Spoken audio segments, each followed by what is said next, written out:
This is ELC131, Circuit Analysis 1, and in this video we will look at the source conversion theorem. Now, the source conversion theorem allows us to take a voltage source and its series resistance connected to two terminals shown as A and B in Figure 1 and convert it to a constant current source and a parallel resistance connected to terminals A and B.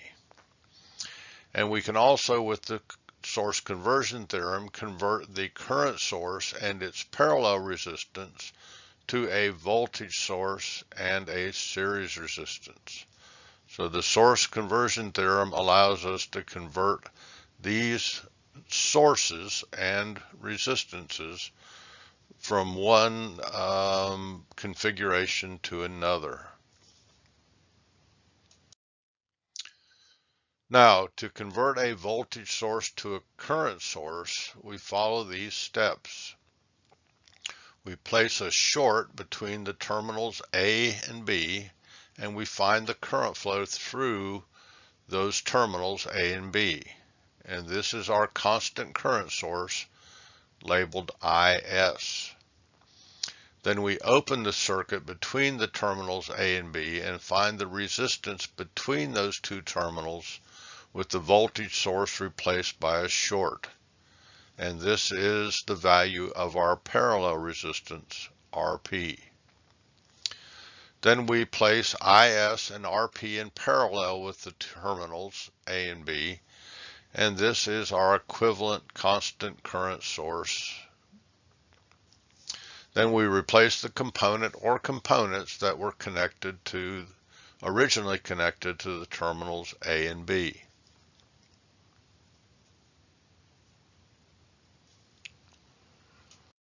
Now, the steps we take to convert a current source to a voltage source are: 1, we open the circuit across the terminals A and B and find the voltage across those terminals.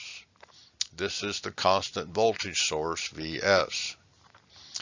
Then we find the resistance between the terminals A and B with the current source replaced by an open circuit. This is the series resistance, Rs. Then we place Vs and Rs in series with the terminals A and B, and this is our equivalent constant voltage source. Then we replace the component or components that were originally connected to those terminals A and B.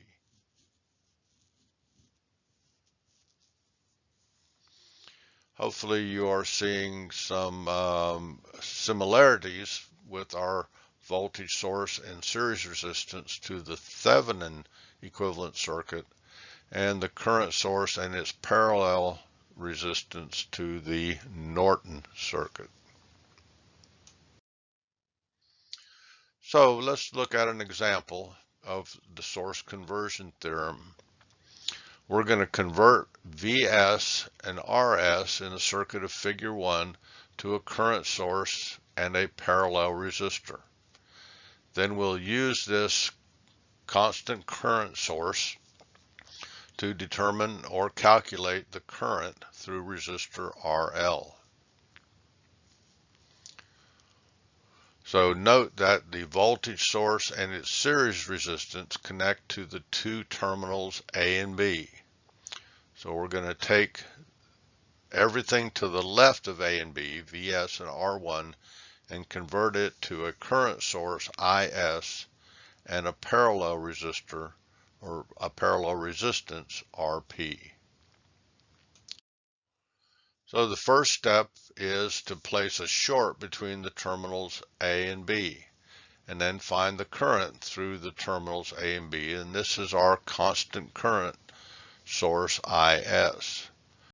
Now you note that when I place the short from A to B, that all the current's going to flow through this short circuit. No current will flow through resistor R2 or resistor RL. So with the terminals shorted, the source current, the constant current source, is Vs divided by R1, which is 5.45 milliamps.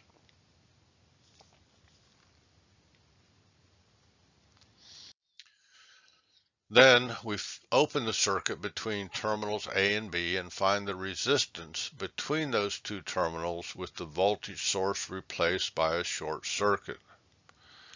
And certainly you can see in the circuit of figure 3 that the resistance from A to B is only R1. So the value of Rp, the parallel resistance, is equal to R1, 2.2 k ohms.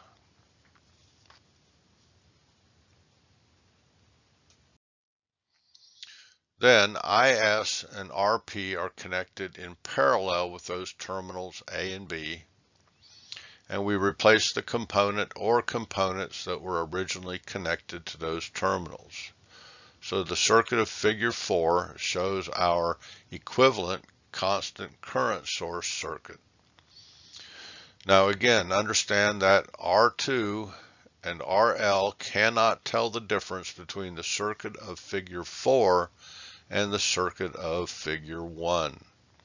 That with respect to components that are to the right of terminals A and B, this current source and parallel resistance is equivalent to the voltage source and series resistance in figure 1.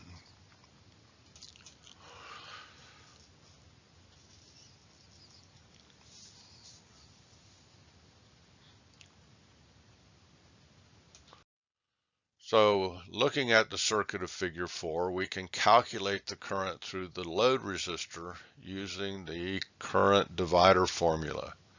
IRL equals I source times R total over R load. 5.45 milliamps times 991 ohms over 10 k ohms gives us a load current of 540 microamps.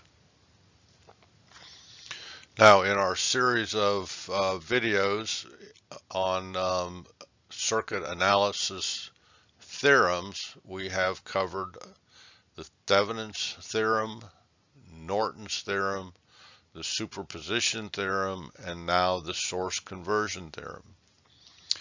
Understand that there are many more circuit analysis theorems available for analyzing these electrical circuits. They would include nodal analysis, mesh current analysis, branch current analysis, loop current analysis, Millman's theorem, and others. However,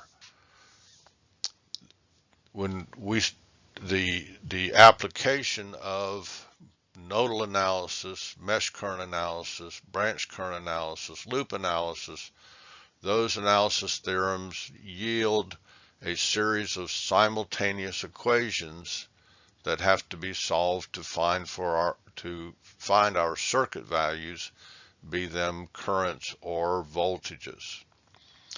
And not that dealing with simultaneous equations is all that difficult. In this class, we will present, or I will present, only those theorems that do not require the solution or through the analysis of simultaneous equations to yield our voltage and current values.